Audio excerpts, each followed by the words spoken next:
Dear guests, dear friends, welcome to America House. My name is Tatiana Strelchenko. I'm America House Kyiv director. Tonight, it's such a pleasure for me to open our program. It's a very special program. It will be an informal program. We called it Bridging Cultures between the United States and Ukraine. I'll tell you a little story of how we designed this program, what was the idea behind it. Uh, Honestly, I know Ola, who is here, our moderator for tonight, for many years. Olha Yoon is Global UGrad alumna, and we're friends in Instagram. And I saw an incredible story she shared about her friend who is an American, Zach Nelson, who is a digital influencer and very popular among Ukrainian youth. So it was just like, informal night. And I saw the story and I contacted Ola and was like, Ola, why don't we do a program about it? Why don't we showcase these unique stories of Americans supporting Ukraine through their professional life, but also on a very personal level? And that's how we came up with this idea. And I am so pleased to introduce to you the moderator for tonight, Olha Yoon. And Ola, the floor is yours. You can introduce our guests. I hope everyone will enjoy the program. But before we start, just a very quick technical update. In case there is an error alert, please follow the instructions from our team. Thank you all. I hope it won't happen. Thank you all. Ola, the floor is yours. Thank you. Thank you so much, Tanya, and hi everybody. Thank you so much for coming. I remember some faces from yesterday's event who are here, and it's nice to be like on that side and this side as well. So let me introduce our amazing guest speakers. First of all, I would like to start with Rachel. So Rachel arrived in Ukraine in 2016, and she was a Christian missionary. But then she found her passion in underground Kyiv culture, and we'll talk more about that. Also, Rachel is an editor of the book, which is called Innovation in Isolation, the story of Ukrainian IT from 1950s till present. And also we have Helen Garbuz, and Helen came to Ukraine in 1998. And to me, this is fascinating. And so we will talk more about that. So Helen was the Kyiv Program Hub Director for the U.S. State Department Program Flex. So for those who know this program, she brought kids from, as far as I remember, from Ukraine to US, and it was like a 9-month program for Ukrainian kids to explore the US culture and study there. And currently, Helen is the president of the Kyiv International School Parents Teacher Organization. And we have Zach on that side of that screen, and Zach is currently in Ohio. The city is called Parma. So Zach is my friend who is currently living there, and we study at the same university, Kent State. And he worked as an editor for UATV channel as well as Rachel did. And he moved back to the United States in 2020 when the COVID hit and everything. And he got his master's in translation. Zach won't be maybe speaking much Ukrainian today, but Zach is what I call the native Ukrainian speaker, because when I talk to him in Ukrainian, I forget he's American.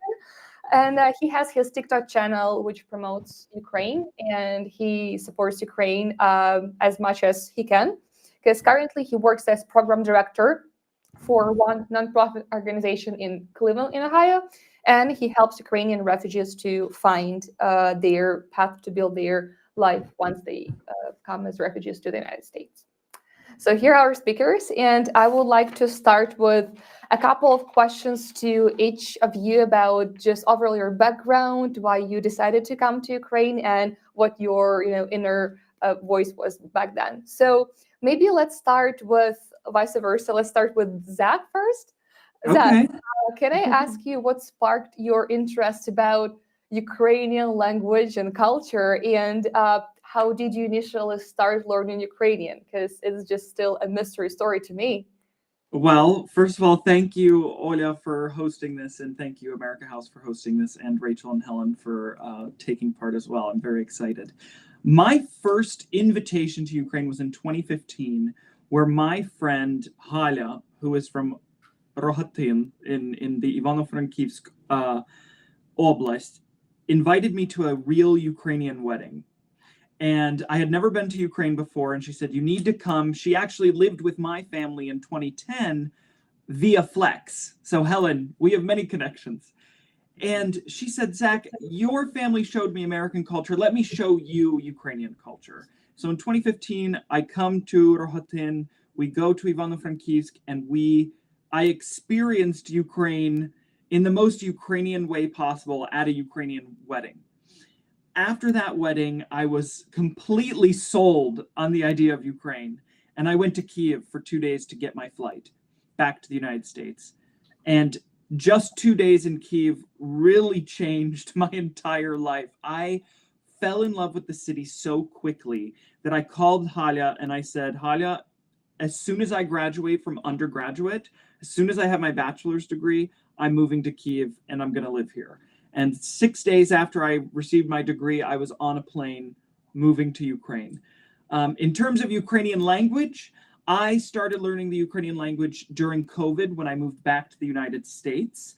Unfortunately, I was a Russian language learner, and my entire community in Kyiv at that time spoke Russian. But after moving back to the United States in 2020, I decided I'm going to learn Ukrainian. I can't believe I lived in Ukraine for so many years and didn't learn it. I learned it, and when I returned to Ukraine in October of 2023, I didn't speak a single word of Russian, and I was very happy about that. Zach, thank you so much. Yeah, and as for Ukrainian, so was it challenging for you to overall master the new language, which has absolutely, nothing in common with English, and how fast that was? Because, what is your perception here? Well, I am a linguist of Slavic languages, and so learning Ukrainian, I had an advantage. I had studied the Russian language for about 12 years at the point of 2020, and I looked at and I looked up just the grammatical differences. And the grammar came very quickly. Within 6 months, I was speaking. But then I started dating a Ukrainian man who I now live with, and so I speak Ukrainian every day. And that really helped my vocabulary. When we first met, my vocabulary, it sounded like I was speaking almost Russian with a Ukrainian accent and Ukrainian grammar, but no Ukrainian words. It was awful. But then after speaking it every day for so many years now, it's been 4 years and it's going pretty well. But it was difficult to learn. But Ukrainians are always willing to help, always offering to correct me, and I openly ask all Ukrainians, I say, if I say something so weird, please let me know. Please tell me, and we'll practice. And so through TikTok and through interviews and such, and through my home life, my Ukrainian practices every single day. And so it does get better every single day, but it is kind of difficult still. Thank you. And Helen and Rachel, have you tried to learn Ukrainian, and how was that experience for you? Was this the same in terms of pronunciation, grammar? Was it challenging when you faced it for the first time, or it came easily? So I'm ashamed to say it, but when the invasion happened, I did not know a word of Ukrainian. I knew "Дякую" and "Будь-ласка," and that was it. It definitely has been a challenge to learn at first. I just I would open my mouth and my brain would be like, Russian, Ukrainian, and I just couldn't get out anything at all. But I think it's super important as an immigrant to this country to be able to integrate, to be able to communicate normally. So I do really make it a focus of my life now for the last 2 years to try to expose myself to the language at least every day, and to slowly but surely get myself to a competent level. Good. Okay. Like Zach, I studied Russian for a long time. In fact, I have a degree in Russian language and literature and Russian studies, and I was on an exchange program, an undergraduate exchange program in St. Petersburg before moving to Ukraine. When I first came here, I was actually hired to work in Eastern Ukraine for, before Flex, it was called Community Connections. It was another US government funded program, but for short-term professional development programs for very narrow groups of professionals. And I was in Donetsk, I was in Crimea, I was, Kharkiv. So they actually hired me as a Russian speaker. But I still started learning Ukrainian from basically day one here. Sometimes it was not, I wasn't aware I was learning Ukrainian, but it kind of slipped in. And before I knew it, I was speaking Surzik. And when I went on to Flex, it was really important that all of our official presentations were in Ukrainian. So I started taking more formal Ukrainian lessons. And I had this interesting, I was very competent within the realm of exchange programs. I could handle anything within the realm of an exchange program, education, any of that, how to fill out a visa application, anything. But when it came to actually conversing with people, it was not, I was not very good in Ukrainian. And I was also disappointed because a lot of times people would sense that I was foreign and that I was throwing in Russian words, so they'd switch to speak to Russian with me. But after the all-out war, like many people, it became very odd to speak Russian. And I signed up again for some new conversation classes so that I was more confident speaking in Ukrainian. And my husband is Ukrainian, a Russian-speaking Ukrainian, so we do still speak Russian within the home, but I do speak Ukrainian now outside the home. I'm not sure how pure it is, but I do speak it. And what motivates you, Helen, to overall move to Ukraine and settle in here, just live here long term? After coming back, and this may be familiar with anyone here who has exchange experiences, after coming back to the United States, I could think of nothing but to go back overseas and how I could get back there. And at that time, in the late 90s, I was a little bit young, so I had missed the boat where you could easily get back to Russia. So I started looking at anywhere else that I could possibly go. And I applied to everything, and I was working in DC for IRIX at the time. And I was even I took 2 months of Uzbek, thinking maybe I'd end up there. And I was doing anything I could to get out of the United States. And I got a job in Kyiv. And I applied for it, even though at that time they didn't say that, they actually were asking for Ukrainian. And I applied anyway, even without Ukrainian. And then it turned out they were really looking for a Russian speaker for some reason. And that's how I ended up here. And as soon as I ended up here, I knew that was it. I didn't want to go anywhere else. So. And okay. And Rachel, what about you? So as I mentioned at the very beginning, you started here as a Christian missionary, and then you realized that Kyiv underground culture was something that interested you, right? Let's put it this way. So I have 2 questions. Why did you have this transition? What made you think of this transition like this, this passion of yours? And the second thing is also the same question: why Kyiv? Why Ukraine? What made you live here as well? Okay. So many questions. So many questions.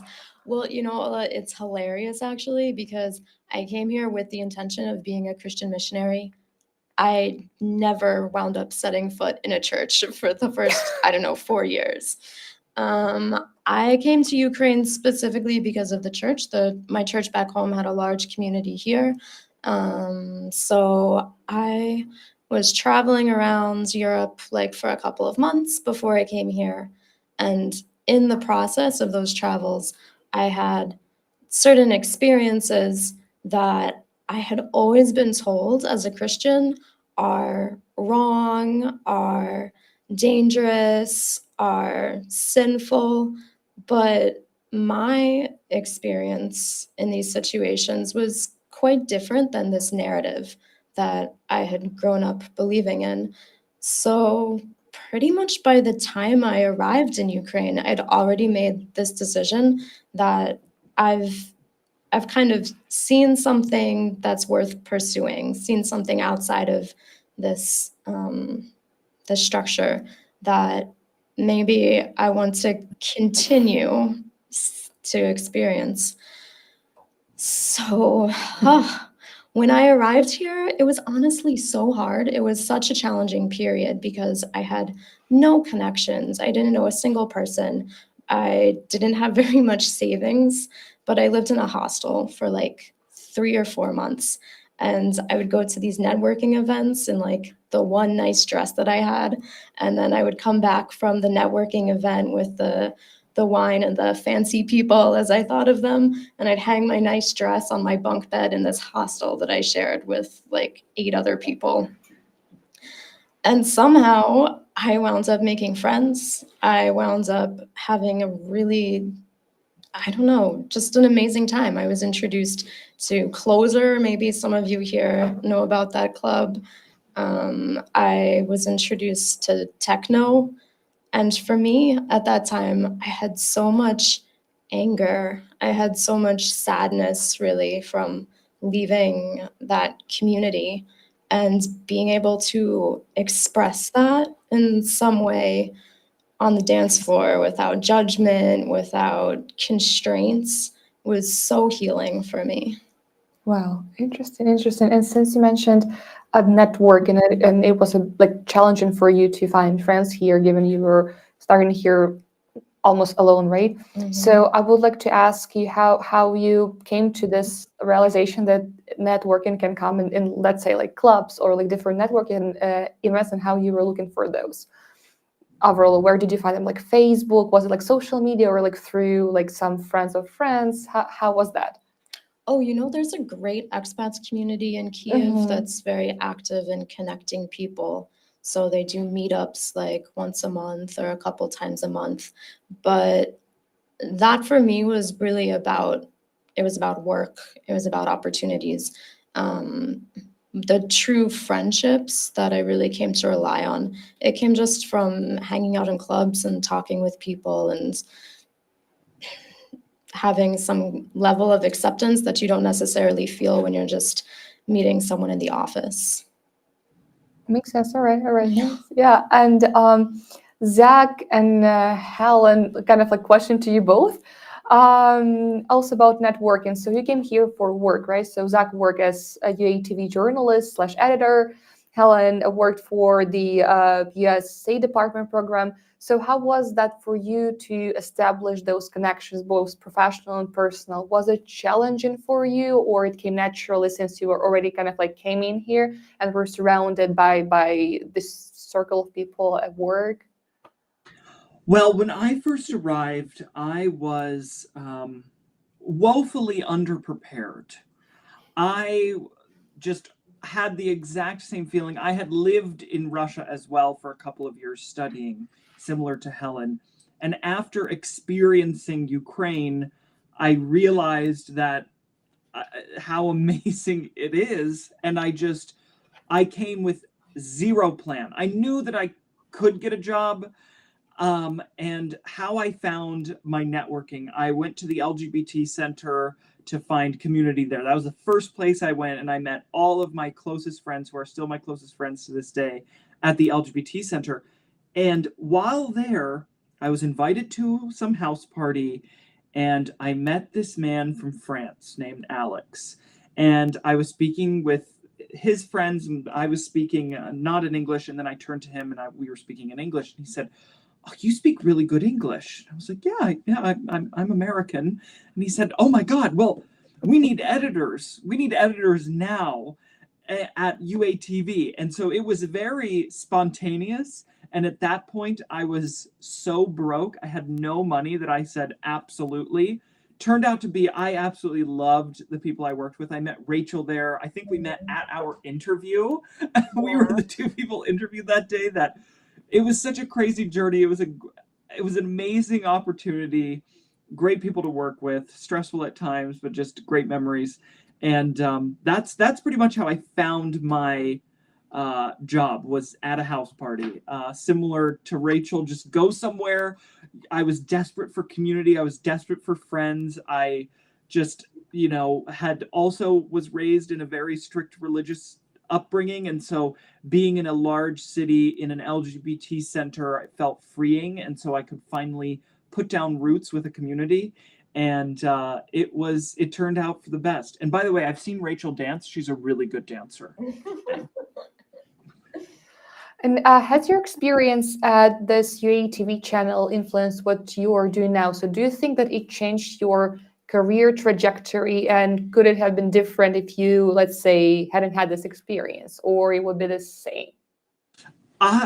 Yes. I mean, it got me into translation, and I was a linguist, and I was looking for more language-based jobs, and so our main task was translating, editing, doing voiceovers, and doing videos. And so it really exposed me to the world of media. It exposed me to the world of editing, voiceover, and just being involved in the language translation process. And so that job at UATV really influenced my choice for a master's degree in translation studies.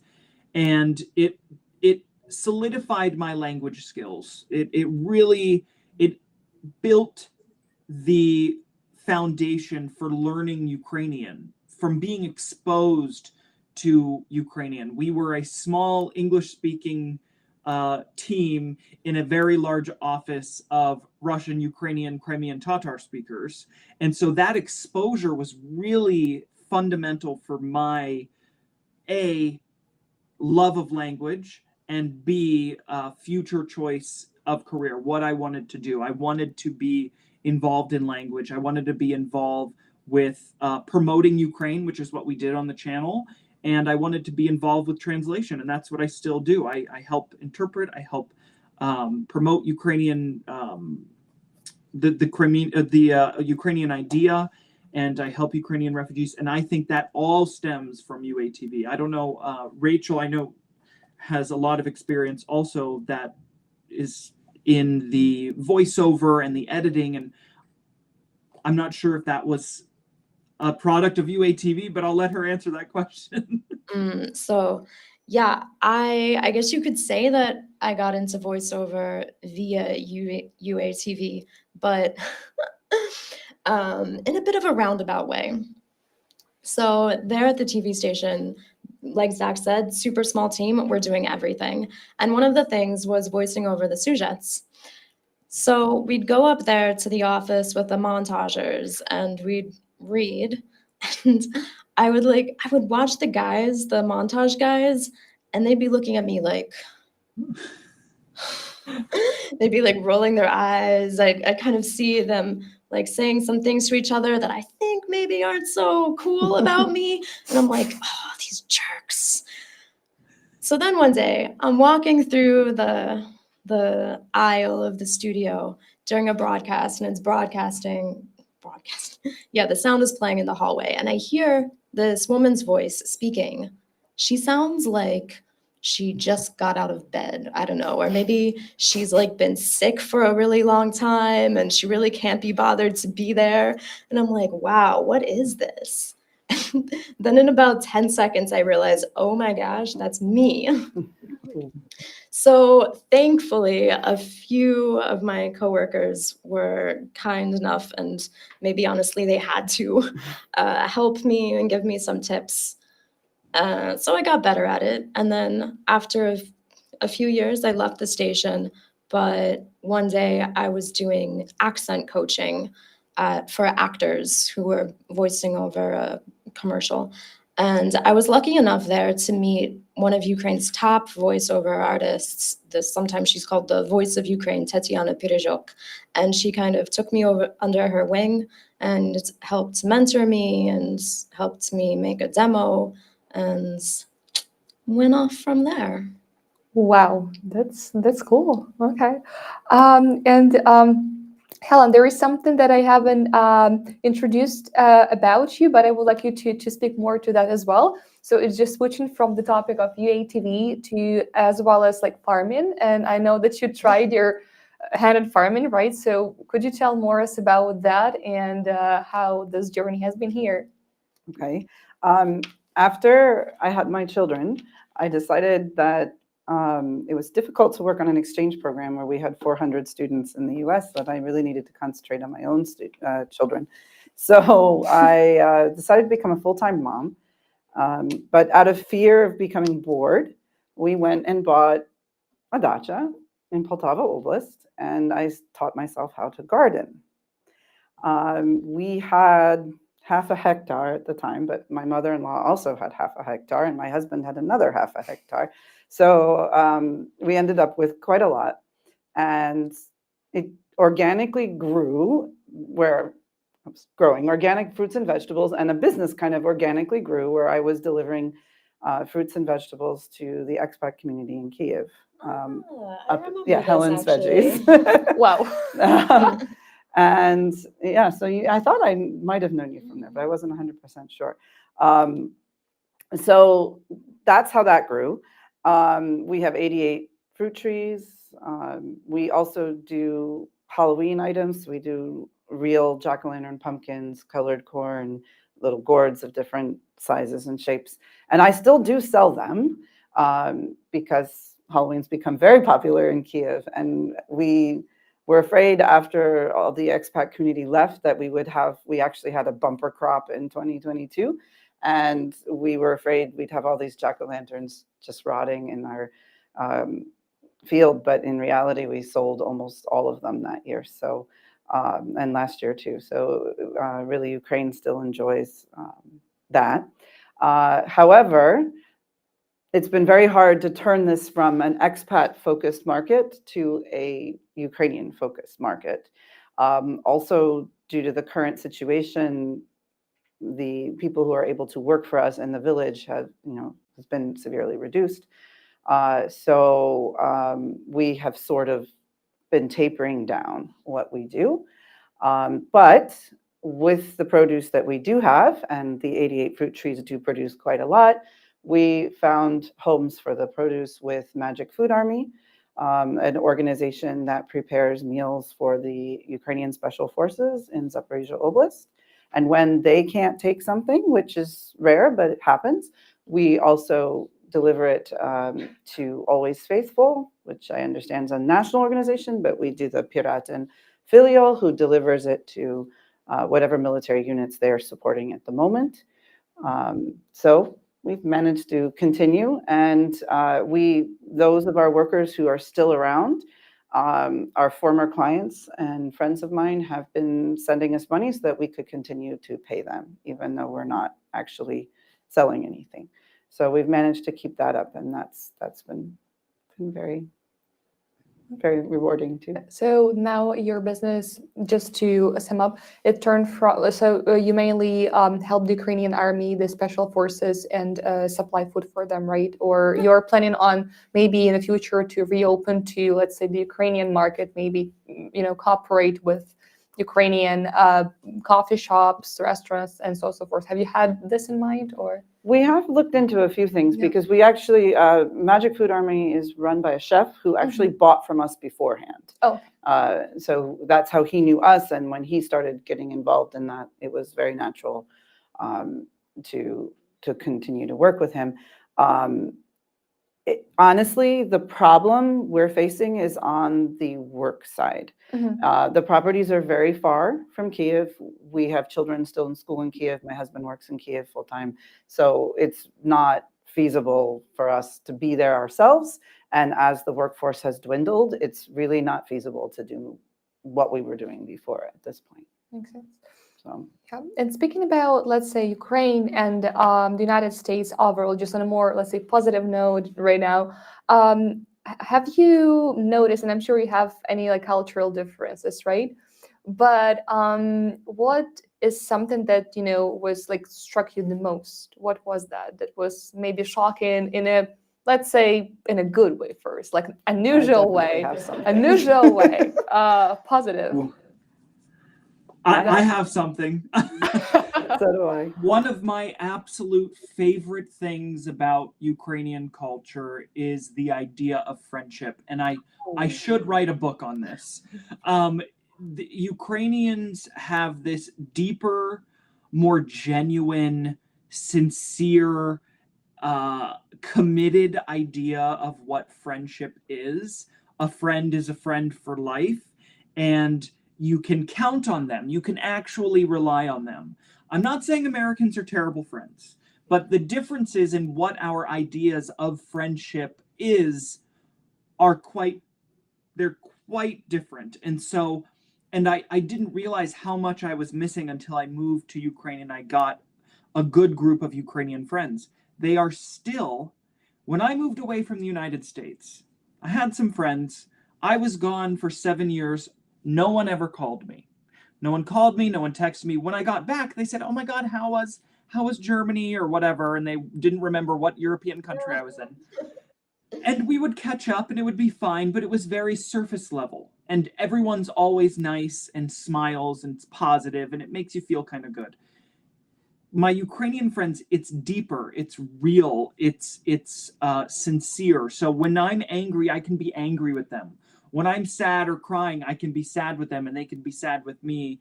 And it's stood the test of time. I moved back to the United States in 2020. I speak to all of my friends multiple times a week, some every single day. And so even Oля, we were here for 6 months together, and we became really good friends, and we still talk every day. And that the commitment to friendship to me, and the idea that friends are an extension of your family, or you offer what you have to your friends, you are there for them 24/7, I think is my favorite part of Ukrainian culture. In terms of how it differs from American culture. I'm not saying American friends are bad, but I am saying Ukrainian friends are better. Zach, just to steal some time from our guest speakers, a follow-up question to you. You said that the difference between friendship, right? So do you consider yourself to be more of an American friend or more of a Ukrainian friend for now? Are you a good I'm friend or a bad friend? I'm a good friend. I think I'm a good friend. I did forget one friend's birthday, which if you know anything about Ukraine, which everyone here does, if you forget a friend's birthday, it's a big no-no and it's awful. And I felt so bad. I felt so awful where I that was me being a bad Ukrainian friend.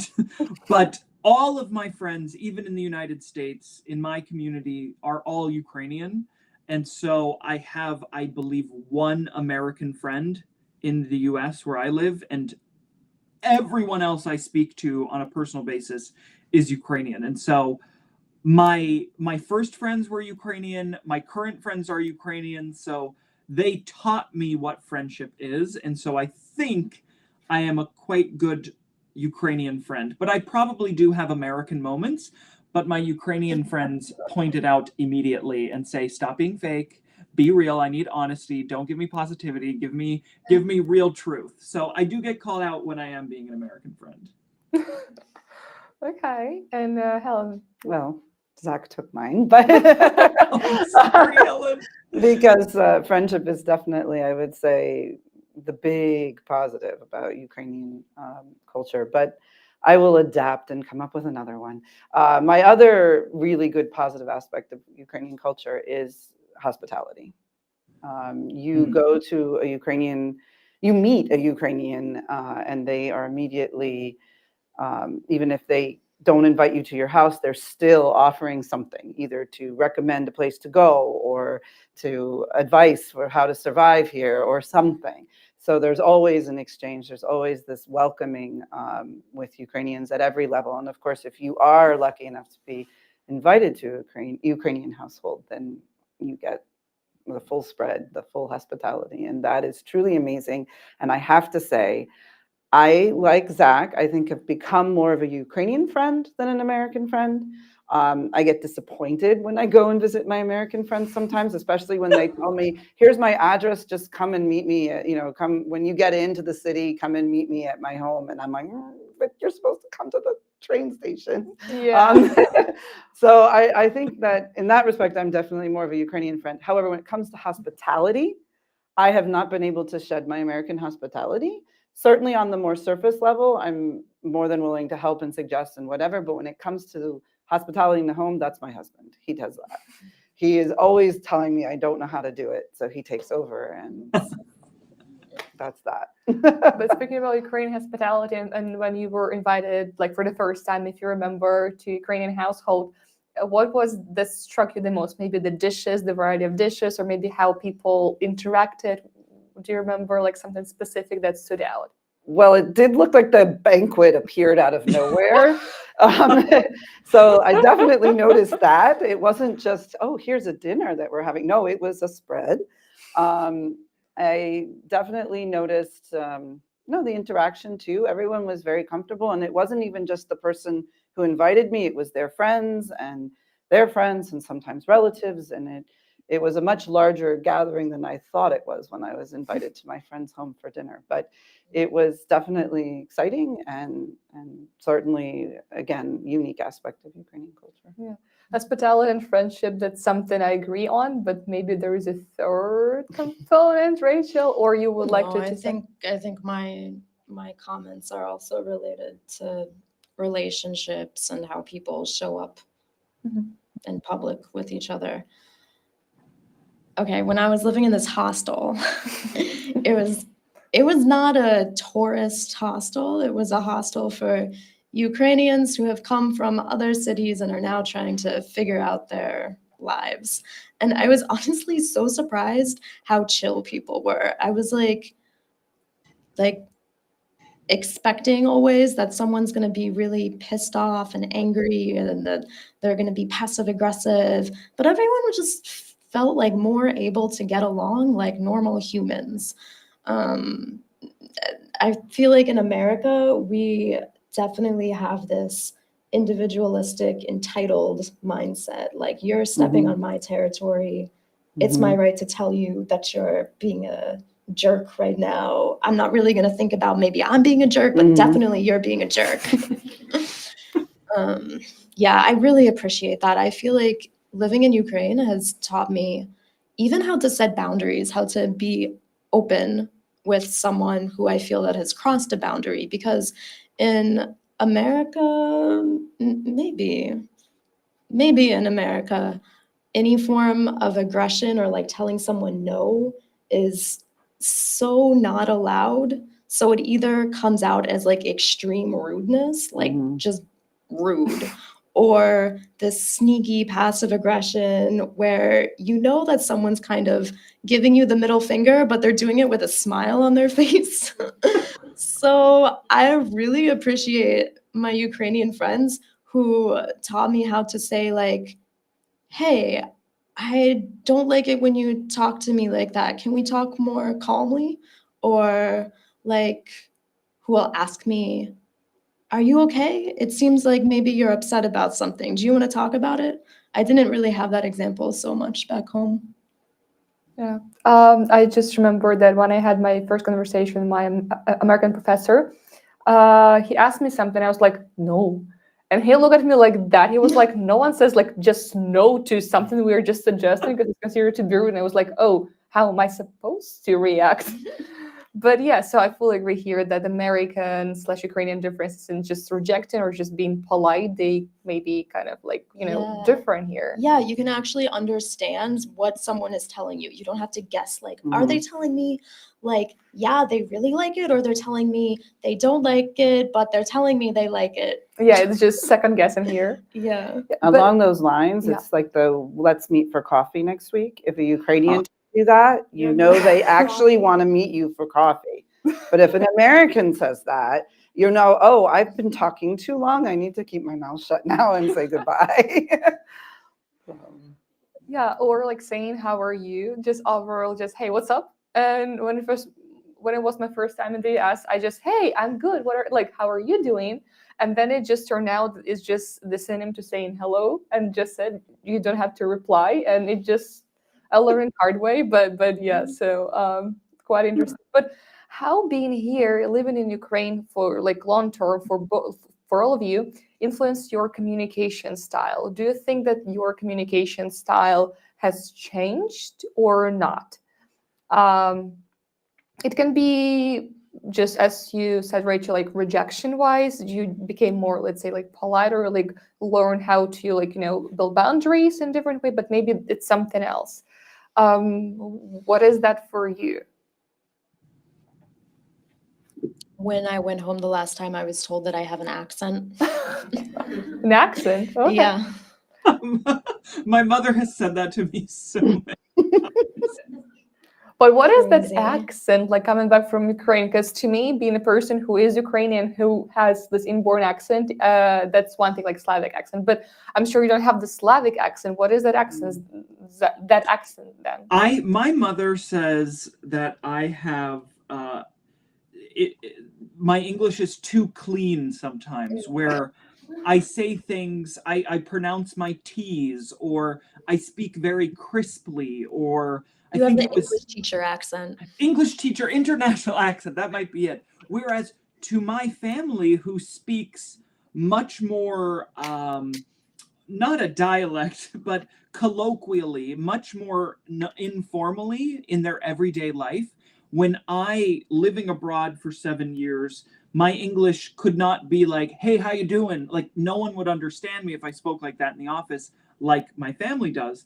And so I, over the course of so many years, learned how to speak clearly and concisely and crisply, and maybe not use slang words as often, or maybe not use the largest words I've ever heard, but use more international English. And so, my mom always laughs at me when I say director. She's like, it's director, it's not director. She thinks it's funny. And that's one thing where she thinks I have an accent. Or when I forget a word in English, then she is like, what's wrong with you? So that definitely affects my communication, because my English is now more international and more, I would say, a higher register. Like, I think English teacher English is a perfect way to describe it. Yeah, and Zach, if I may share this story that you posted on Instagram. So Zach posted maybe a month ago, he had like surgery or something, right? And when he came back to his senses, he was not speaking English, he was speaking Ukrainian, and it was like unconsciously, so he couldn't kind of control that. Zach, could you say more about it? Because it was like hilarious. Yeah, so let's talk about the communication. So when I received anesthesia, and this has happened twice in my life. I've only received anesthesia twice in my life as well. I wake up and I speak in Ukrainian. I spoke in Ukrainian for over an hour, and thank God I live near a Ukrainian population. They had the Ukrainian hospital translator translate my meeting with my doctor that I don't remember. In Ukrainian. And then in 1 second I said something in English, and they said, oh, you speak English. And I was like, yeah. I was like, what time is it? Where am I? And they're like, oh, you were speaking Ukrainian for the last hour. This is your translator. So Ukraine has definitely influenced my communication skills. Okay. And do you have anything to add to that? Maybe, I don't know, like communication wise. I do not hear an accent when either Zach or Rachel speaks. So Well, you probably also have. I probably have the same one, because I don't hear it. I do know that, communication, when specifically talking about language, my sister, like Zach's mother, has noticed some phrases that may be a little different. But when it comes to actually communicate, I guess it's more of I have to remember in the States not to really have an engaging conversation with someone, because I'm used to having that here with even people I don't really know. When I first moved here, it was the cab drivers, but it was before we even had when I first came here, it was any car was a potential taxi back in the late 90s. And everybody was always interested. They'd hear my accent and they were always interested. So I got very used to having a spiel that was a lot longer than the American text you're supposed to say to people you don't know. So I think that would be my changes, is I have to shorten my communication for the US. Okay, interesting. Okay, and I would like to ask you more and more, but I would also like to give a floor to our audience to ask questions. So if you guys do have them, and I do very big hope that you do, just raise your hand and we'll give you the microphone. Tanya, you're welcome. I'll open, this Q&A session with my question. So, judging from what you said, I have like an assumption, and maybe I'm wrong, that all three of you found freedom in Ukraine in a way. And Ooh. is it just being an outsider in a foreign country? We always call Ukraine a land of freedom, or you think it's specifically about Ukraine? There is something here that helps you to find this internal freedom. Well, I mean, Ukraine's been in a position of transition right now. So certain rules, laws, whatever, they're switching. So I think it's hard to know how much is just Ukraine right now versus Ukraine forever. But America is very structured in a way that Ukraine isn't, because Ukraine is trying to figure out how it wants to structure itself. So I think from my standpoint, I think that's why it seems so much more free here. Where it will be when it's joined the European Union and so forth, I don't know. But I really enjoy my Ukrainian village with everybody's old cars out front. Like everything that an American would find horrendous in a property is exactly what I love about my Ukrainian village when we go on the weekends, and everyone's character and everyone's individuality. So yes, I definitely did find freedom here, and I enjoy it very much. That's such an interesting perspective that I never considered this transition. For me, I spent like the last 2 years editing this book Olga mentioned about the development of the IT sector in Ukraine, starting back in 1948 when the first computer was being built not too far away from here. And for me, I see a strong sense of determination, and determination in the face of very limited resources, in the face of a lot of restrictions, which I think continues to define Ukraine, like especially in the last 2 years. Yeah, it's super inspiring to me what Ukrainians have managed to do in business, in IT, in civil society. I find so much freedom here, like not only because as an immigrant, as you said, I was able to leave behind this other image of myself that like often it's so hard for us to take on a new personality or to experience some changes because we know everyone in our circle is expecting us to be one certain way. And so coming here, not knowing anyone, I had this freedom to be exactly whoever I wanted to be. But I do find that the freedom, the sense of freedom is reflected in the people around me too. People aren't necessarily inhibiting themselves to take certain decisions or to pursue new things. They really love dreams and doing everything that they dream of. I have to agree with what both of you just said. I used to describe it to my Ukrainian friends because they were like, "Oh, America's the land of freedom," and I would explain that Ukraine has what I used to call wild freedom, where it may not be as structured and regulated as the United States, but that's kind of what I loved about it.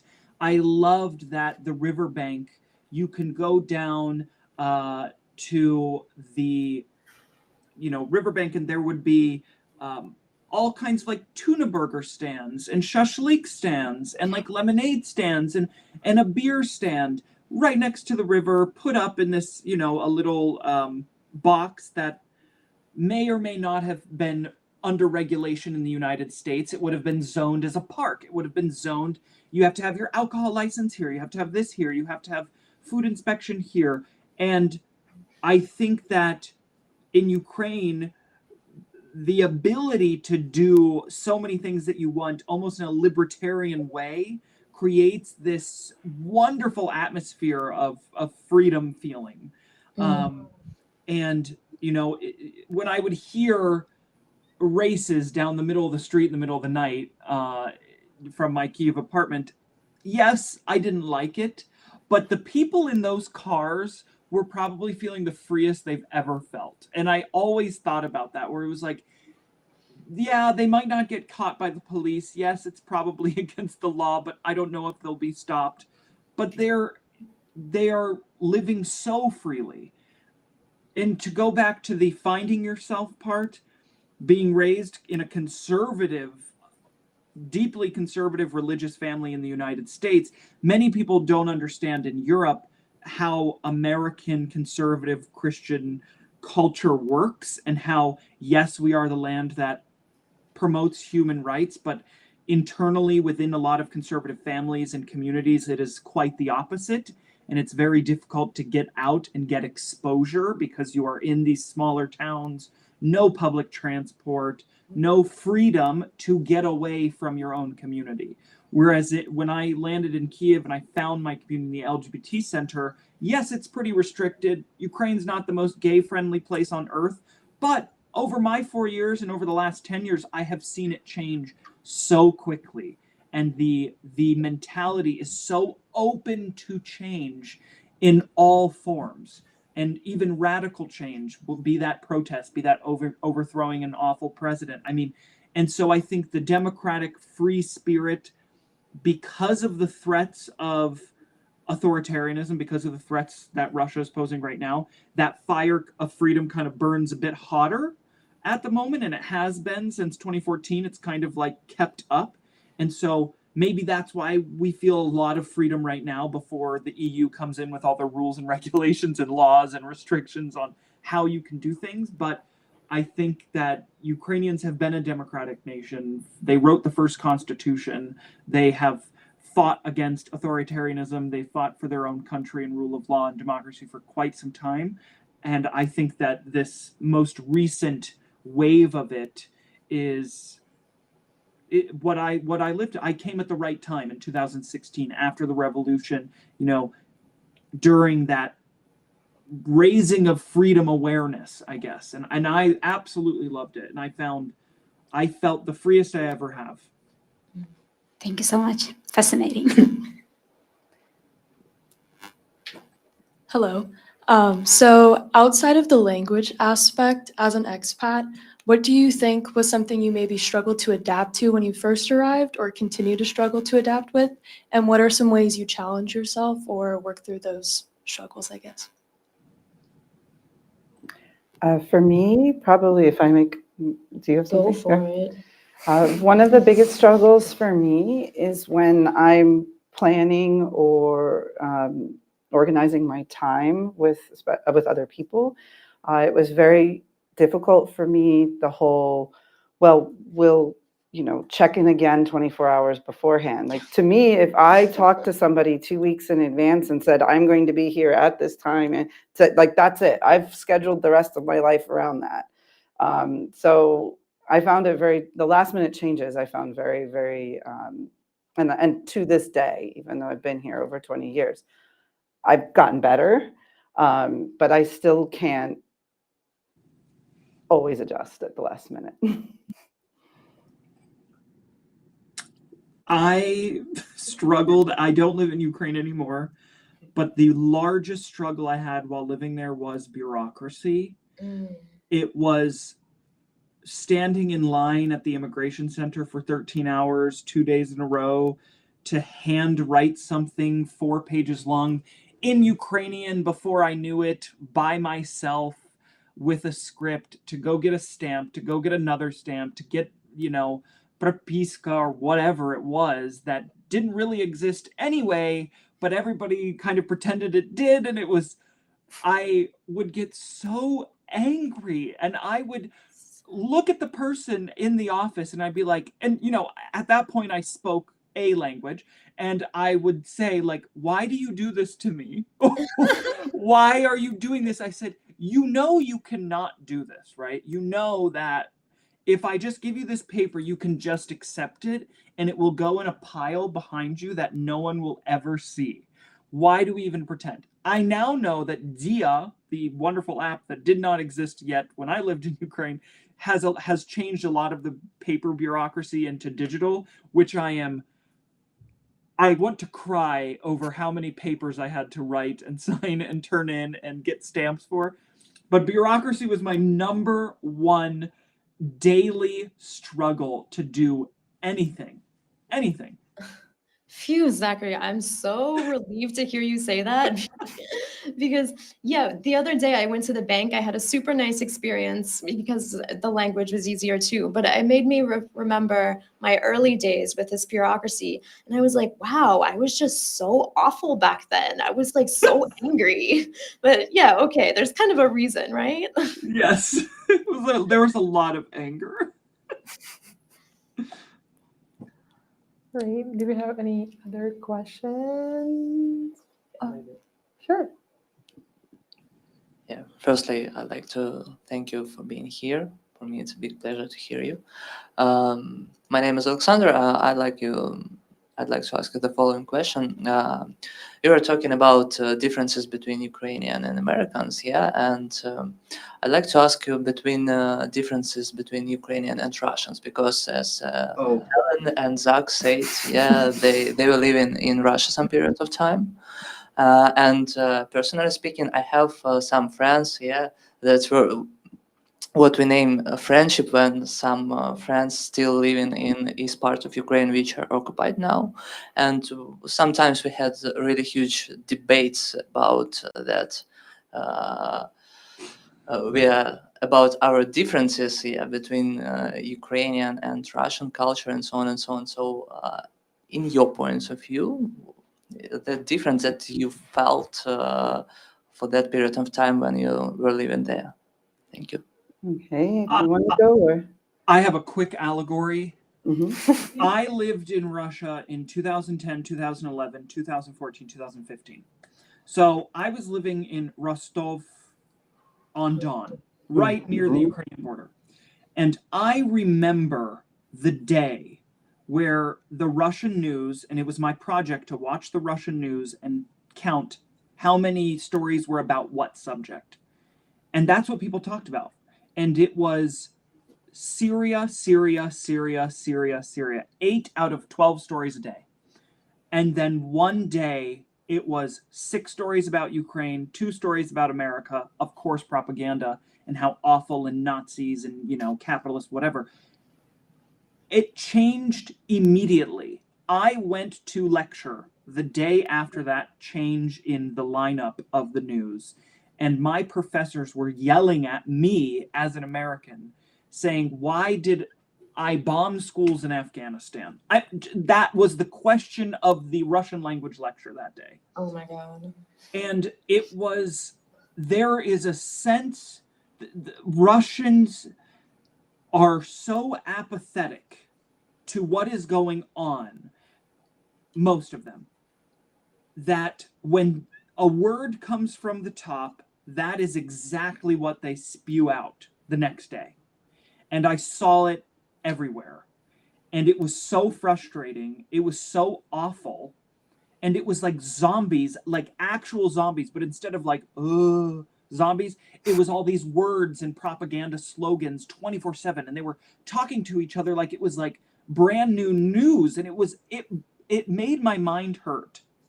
And when I came to Ukraine and I found the complete opposite, where even the most popular president in Ukrainian history is criticized every day on national television, and people talk about how we can make it better, what can we change, when is this going to happen? That to me was night and day. It was, you can tell the lack of freedom and the lack of democratic thinking. And Ukrainians, you can honestly have a great, difficult political conversation with so many different people, with so many different ideas. And that bowl of different ideas to me was the biggest difference that I saw. It was like Ukrainians have lights in their head and the Russians had just like a toilet bowl waiting for someone from above to put something in it. Sorry. That's my emotional response. I saw a different Russia, but it's also a very emotional subject for me. A girl from Russia moved into my middle school when I was in 6th grade. And from that moment on, I was fascinated with Russian culture. I read all the literature. It was one of the things I wanted to do. At first, I got sidetracked briefly with physics, and I had an internship in a physics laboratory, and my partner was a Russian physicist from Dubna outside of Moscow. So from very early on, like I had this very different experience of the country. I lived in Russia in 95, 96. So very different. I was there for Yeltsin's second election. Again, it was very different, but it was also the time period that caused Russians to be so afraid of instability and of everything. So I saw what they're running from, I think, because I've been thinking about this for a long time, of course.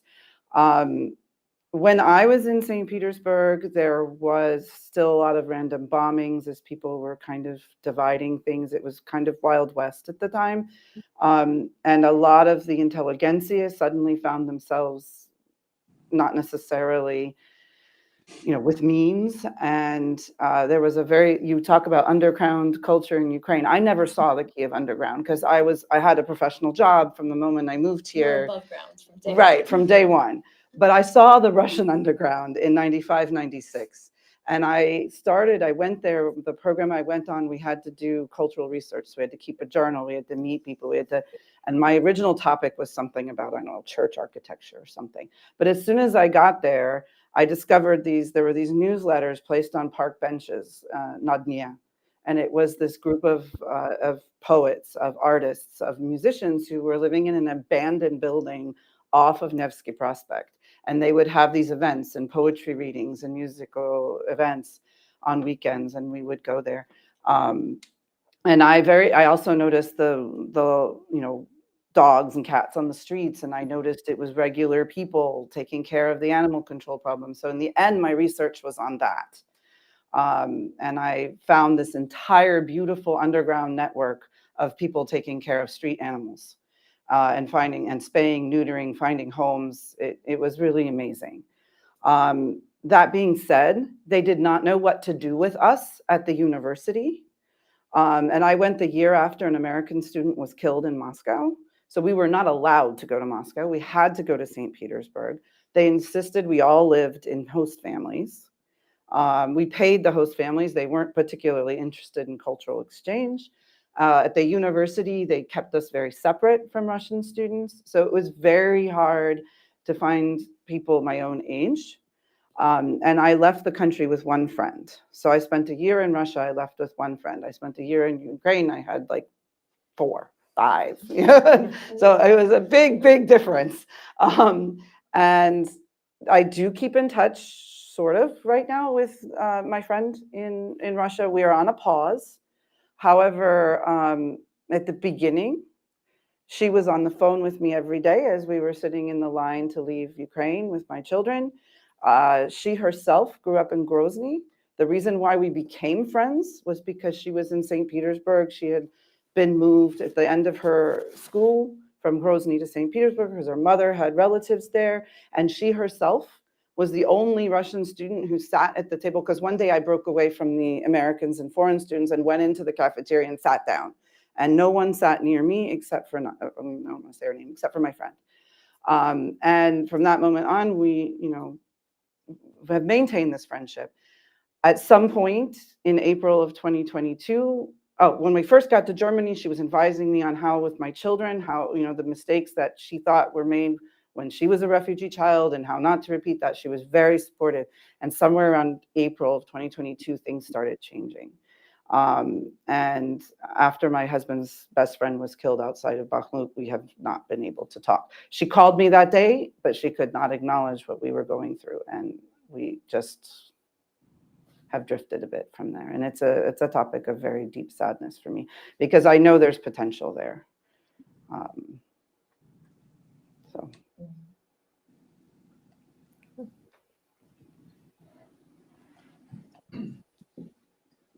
Thank all the speakers in this giving and letting this opportunity of Ukrainian-American relations, and I have a common question to all of us, all of you, about this difference. Is it commonly discussed in the United States, and does the white community any knowledge about it or any interest concerning that between Russians and Ukrainians? Well, do Americans know the difference between Russians and Ukrainians? I think only now. And living here from 2020 and then experiencing 2022 and then now, yeah, I can be honest with you, when I moved to Ukraine, a lot of my own family members couldn't find it on a map. They kind of just said, oh, anything that was the Soviet Union, we just call Russia now. Our universities, I have a Russian studies degree. I now call it a post-Soviet degree because there is this tendency in the United States to imperialize the post-Soviet space with Russian culture being the center. So we watched Ukrainian films, we watched Georgian films, we watched Uzbek films, but we called them Russian film study. And to me, it's disgusting, the centralization of post-Soviet culture or anything near what the former Russian Empire was. Centering it around Russia makes me sick. But I understand why Americans get it confused. Now, today, because of the coverage, because of the absolute tragedy, because of the almost 1 million new Ukrainians in the United States telling people, I'm not from Russia, this is the difference, I think that has really educated Americans in a great way. And so I think that the differentiation is quite real now in the American mind. I think we view Ukrainians now, the general American, view Ukrainians as those fighting our enemy. And so now it's not Ukraine is the same as Russia. They're both corrupt. They're both former communists, blah, blah, blah. It is now Russia's the bad guy, and it's just Russia. And Ukraine is not included in that anymore, which I appreciate because I've only been telling people that for so many years, and I'm so glad. It's come at a terrible cost. But if we're just talking about the reality, yes, in the American mind, Ukraine and Russia are now separate. How deep that separation goes, I don't know. I know the difference. I don't know how Americans in general think, but I do know Americans now know where Ukraine is on a map, and that Ukrainian is a language, and that Ukrainians are their own people. I think what Zach said is right. I actually live here full time, so I often don't really know what's going on in the U.S. And sometimes I have to ask these kinds of questions of my family to find out. But I will say that within my family, and I'm going back to when I first moved here and everything, a lot of my more distant relatives were very surprised that things were not Russian, that things they knew about Ukraine, but they weren't actually Russian, like Hopak, for example. So they had known about it because there was a large Ukrainian diaspora community not too far, and these dance groups were coming, but they always thought it was Russian. So now I definitely think it's changed. I have no data for you. Actually, may I steal your word here? Because I would like to follow up on what Zach said about Americans focusing on the Russian culture more, even though it may cover Ukrainian as well. So we studied at the same university with Zach, and I've been there as a teaching assistant. And it was literally a year ago, so when the full-scale invasion already started and took place.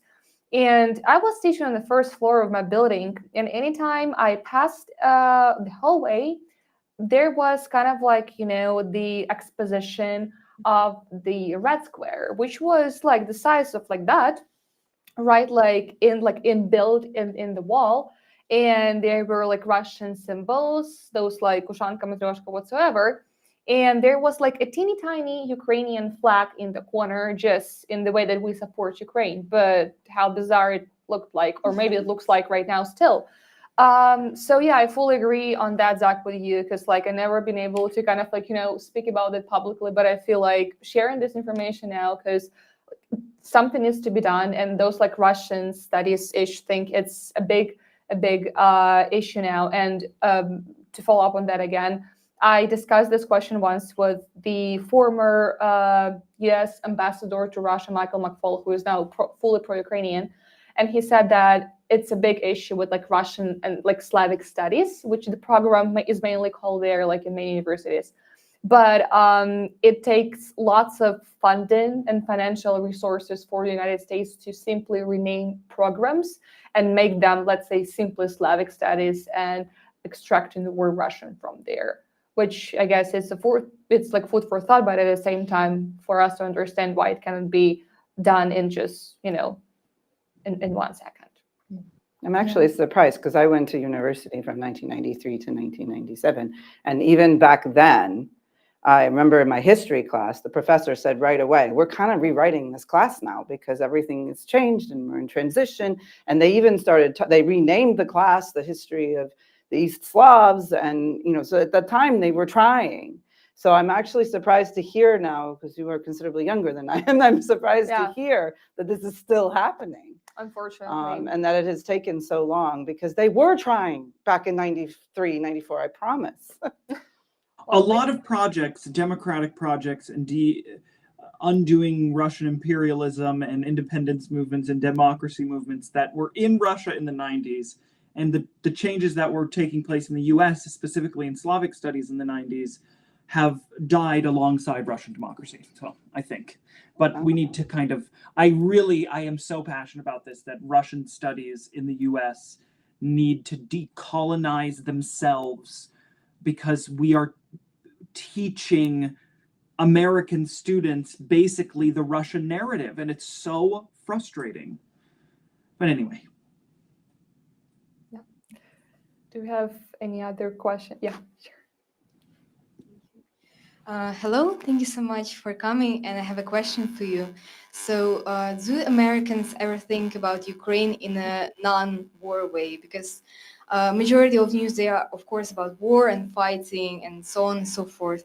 And so do Americans think about Ukrainian culture or scientific advancements or whatever? Thank you. This is interesting because I taped a podcast in February. There's a podcast called Ukraine Stories, and it's about did you do one too? I will next week. Okay. And he is a Flex alum, and his exchange year in the US was the same year I was in Russia. Mm-hmm. So this was before I worked on the program, but I think his idea is wonderful because he wants to get that out. And my brother had the very same thing. He was listening to my podcast and some of the others that had been taped before me. And he said, this is awesome, because we need to not focus on the war. We need to get people thinking that Ukraine is a place they want to go afterwards to experience. And because my whole podcast, he spoke briefly about what we did in February of 2022, but he mostly focused on my experiences traveling around Ukraine, recruiting for the Flex program, and seeing the different regions and meeting people from different parts of the country. And I thought it was maybe boring in this time, but my brother said, no, this is exactly what we need to get out. We need to get non-war stories out. I agree with you 100%, Helen. Anytime a country is reduced to the image of war, the empathy and active support for that country becomes very limited. It has a very short lifespan because you can only be empathetic and moved for so long, right? I have a friend who is a performer in a local opera, and they recently had a performance. It ran for like 2 weeks, I think, right in the center of New York City, called, sorry, I laugh every time I think of the name. It's called Chernobyl Dorf. Oh, I okay. haven't seen the opera, so I don't know why it's called Chernobyl Dorf. But yeah, it is cool to see that there's an effort to bring actual Ukrainian culture, not just sad stories that make you cry until you decide you don't want to cry anymore and you turn them off.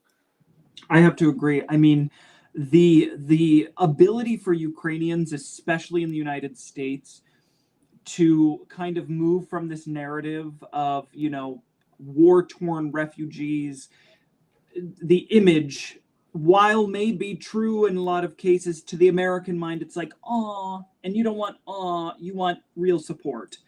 And so, for example, in my city in Cleveland, once a month, there's a Ukrainian club party in downtown Cleveland where they rent a DJ, they rent a whole club, and there's like 500 people there.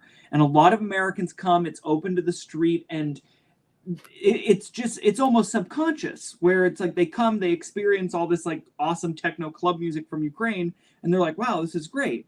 Or it's when the Lviv Orchestra visits, or it's when the Kyiv Ballet is visiting Cleveland, or it's when, you know, certain concerts are happening where they can see a larger picture of Ukrainian culture and how, yes, it's still connected to the war because we have to preserve it, but it's also opening the door to Americans to experience like, oh, by the way, Ukraine has culture too, not just war. But I will say, one thing that I hear quite often in terms of like technology, it is connected to the war, but it's almost like, oh my God, Ukrainians are so cool, is like the drone factories, the drone videos, tossing grenades into tanks. Like, I'm not kidding. They're all over American Twitter, and they're just like, these people are so cool. Like, it's like a form of support that's almost like kind of like a cheerleader. Like, you guys are so badass, from like 45-year-old men in the Midwest, rather than this form of like sad empathy, which, you know, it's a different form of support. But I've seen that as well, where they're like, you guys are so badass. Like, your culture of innovation, even if connected to the war, is still present and still getting through somehow to an American audience. Totally. I do voice, just to say one more thing, I do voiceover for United 24 sometimes, and reading the comments there, like, nobody's sad. Everybody's like, you guys are so cool. There's one guy who wrote a poem, like a long poem about Ukrainian fighters. So yeah, even the war side of things can also be quite inspiring. Well, they coined the term MacGyver with Ukraine being able to combine all the different weapon systems together and kind of scotch tape it all together. So I think that's not gone unnoticed. Yeah. And that was something I noticed about Ukrainian culture too, the way to be able to make do with what you have and create something amazing out of very simple materials. So. That's how the first computer was made too. And as an event moderator, I guess we can take one more question, right? And then, yeah. The lady at the back. Thank you. I have one question. When you have Ukrainian culture in mind, you have some specific feeling about it, like you feel the vibe about it or something. How do you feel about it? You have specific memory. Of course you have specific memories, but maybe some basic. I feel the vibe. I mean, I feel the vibe in maybe small ways, but also in personal ways. So, you know, I always wear the herb around my neck. I have a Ukrainian tattoo, you know, just like little things that aren't necessarily like, oh, I'm going to put on my vyshyvanka today and go to the Ukrainian church. I mean, that's a big cultural event. Like, you know, I went recently to bless my Easter basket in church, in the Ukrainian church down the street from where I live. Those are big things, but the little things, the Ukrainian vibe, like when I see oversized pants, when I see like long, oversized black coats, I immediately think like that's Kyiv style. It's just Kyiv everything. And I love the vibe of just thinking something up and doing it and making it happen and making it cool. I have this really cool book that's just, it's all about Ukrainian culture, but it's design of the book. It's not just a book. It's like 3D. It has just various color themes. It's all illustrated. It's so beautiful. And I think the vibe of Ukrainian culture is now, you can put it into anything. I mean, if you want to just add an element to your shirt, you can just add a little stitch of some sort of design that makes the vibe even better. I mean, I walked into Abercrombie and Fitch in the United States, which is, you know, a popular clothing store. You should see the clothes my Ukrainian boyfriend has. It looks like he got it from a Ukrainian designer. They're all stitched with all kinds of Ukrainian designs in Abercrombie. and they used a Ukrainian designer to do that. And so it just blows my mind that all this stitching and this, the Slavic embroidery around the collar and around the this part, it's just, the vibe is everywhere, and I love the subtle vibes. I love the modern Ukrainian vibes, if that's what you're talking about. I think of the blazer with sneakers look, like party on top, practical footwear. Oля. That's me. That's me here. I mean, how do I feel about Ukrainian culture? I mean, this is my home. This is where I got married. This is where I had my children. Like, this is home. This is where I feel most comfortable. It does become hard to distinguish like Ukrainian culture from anything else because it's just where we've had our adult lives. And I've been so accepted by a Ukrainian family. Like, it's become so much a part of a Ukrainian family that it's as much home as the US. Well, more so. Thank you. I guess we can call it home away from home in a way. Just or no no? regular home. home. Home, just home. Even better. We only wanted to come here Yeah. after February 22. I mean, we did not go back to the States at all. We stayed in Europe and couldn't wait to get back here. So. Yeah. All right. So thank you so much, all of you, for coming offline or virtually, Zach. And I would like to thank you all guys for finding time today, for asking questions, for being interested. And it's such a big honor for me to conduct this event and just to see your faces here. So yeah, thank you so much for coming. Thank you.